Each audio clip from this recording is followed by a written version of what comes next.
اس پہ میں عرض کرتا ہوں بھائی گھر میں بھی جائیں، بیوی کسی کی غیبت کریں کہ جٹھانی نے یہ کر دیا، دیورانی نے یہ کر دیا، بولو چھوڑو، اللہ کے لیے معاف کرو، معافی کا دامن پھیلواؤ۔ اگر کوئی کہے کہ وہ فلاں آپ کے بارے میں یہ کہہ رہا تھا، بولو چھوڑو۔ حضرت ابن عباس رضی اللہ تعالی عنہ کو کسی نے آ کے کہا کہ وہ فلاں آدمی نے آپ کو جہنمی کہا تھا، گالی بکی، جہنمی گالی تھی اس زمانے میں، کہا فلاں آدمی نے آپ کو جہنمی کہا تھا۔ حضرت ابن عباس رضی اللہ تعالیٰ عنہ نے فرمایا میرے اور جہنم کے درمیان ایک گھاٹی ہے،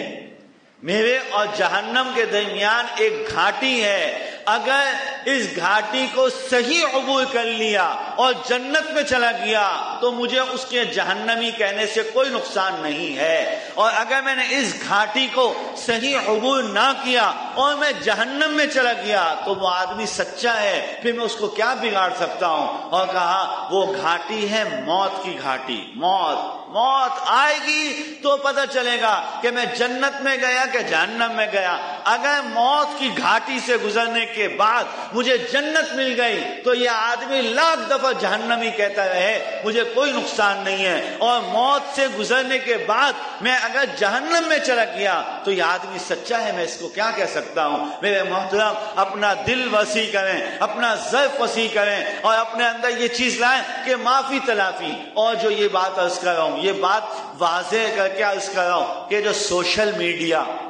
what's app, Facebook, Twitter اور پتہ نہیں کیا کیا جو چل رہا ہے، خدا کا واسطہ اس میں بہت احتیاط کریں، نہ پڑیں اس چکر میں کہ کسی نے مجھے بھیجا تھا میں نے آگے بھیج دیا، کسی نے مجھے بھیجا تھا میں نے آگے بھیج دیا، بس چلائے جا رہے ہیں، میسج چلائے جا رہے ہیں، اور زندگی کا ایک بہت بڑا حصہ اسی کے اندر برباد کیا ہوا ہے۔ اس سے احتیاط برتیں، بہت خاص چیز ہو، بہت یقین کامل ہو کہ یہ خاص بھی بالکل صحیح ہے، اور بعض لوگ اس میں پھر یہ کہتے ہیں کہ ڈر لگتا ہے کسی نے حدیث لکھ کے بھیجی تھی تو اگر ہم اس کو ڈیلیٹ کریں گے تو ہم حدیث مٹانے والوں میں شامل نہ ہو جائیں، قرآن کی آیت تھی اگر اس کو ہم ڈیلیٹ کریں گے تو قرآن مٹانے والوں میں شامل ہو جائیں۔ نہیں بھائی، ایسی کوئی بات نہیں ہے، حدیث کی تصدیق ہی آپ کے پاس نہیں ہے، صحیح ہے کہ غلط بھیجی ہے کسی نے، اپنی طرف سے حدیث بنا دی ہے یا کسی صحابی کا ویسے قول بنا دیا، کوئی پتہ ہی نہیں ہے، اس لیے اس میں بہت احتیاط کرنی چاہیے۔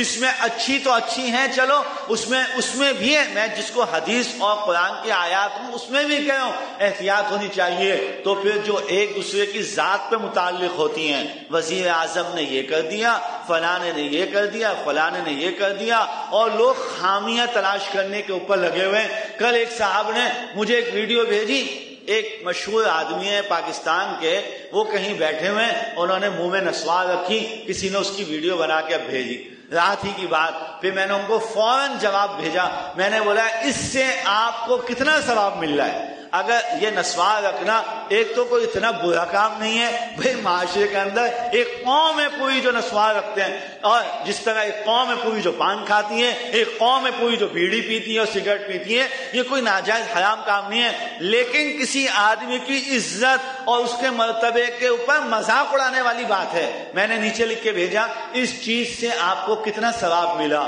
پھر کوئی جواب نہیں۔ تھوڑی دیر کے بعد پھر میں نے لکھ کے بھیجا، بھائی یہ ایسی چیزوں پہ مذاق اڑا، یہ ذات کا مذاق اڑانا ہے نا کسی کی۔ میں نے لکھ کے بھیجا یہ مذاق اڑانا ہے، اس پہ آپ کو گناہ ملے گا، توبہ اور استغفار کریں۔ اگر اس کو یہ پتا چلے کہ میری یہ ویڈیو آپ نے آگے چلائی ہے تو وہ آپ سے ناراض ہوگا، اور اسی کو گناہ کہا جاتا ہے کہ اپنے مسلمان بھائی کو تکلیف دینا۔ تو میرے محترم احتیاط احتیاط احتیاط، اپنی سوشل زندگی کے اندر احتیاط، انفرادی زندگی کے اندر احتیاط، گھر کے اندر احتیاط، مدرسے کے اندر، مسجد کے اندر احتیاط۔